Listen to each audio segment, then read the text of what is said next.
Hi friend, இன்றைக்கி எங்கள் வீட்டில் என்ன லஞ்சுன்றதை பார்த்துடலாம். இன்றைக்கி ஃப்ரைடே இல்லைப்பா, சாம்பார் வைக்கல, நான் கீ ரைஸ் பண்ணியிருக்கேன்.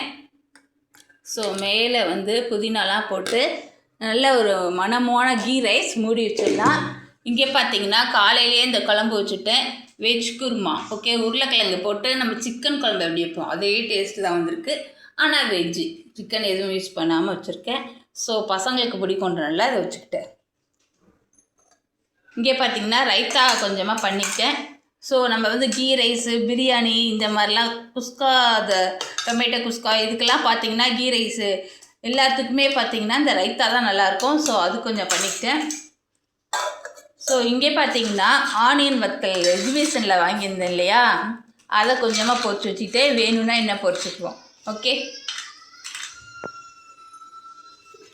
இங்கே பொட்டேட்டோ பண்ணியிருக்கேன். பொட்டேட்டோவை நல்லா ஃப்ரை பண்ணிவிட்டு அதை கரண்டியை வச்சு மசித்து தொக்கு மாதிரி வச்சுருக்கேன். ஸோ இது சூப்பராகவே இருந்தது, டேஸ்ட் பண்ண நல்லா இருந்தது. ஸோ பசங்களுக்கு இந்த மாதிரி நல்லா வெந்திருந்தால் தான் ரொம்ப பிடிக்கும். அதனால அப்படி கையாலே அப்படியே கரண்டியை வச்சு மசிச்சுக்கிட்டேன். ஸோ தொக்கு மாதிரி இருக்குது, சாப்பிட்றதுக்கு நல்லா இருக்குது. ஸோ மூடி வச்சுக்கலாம்.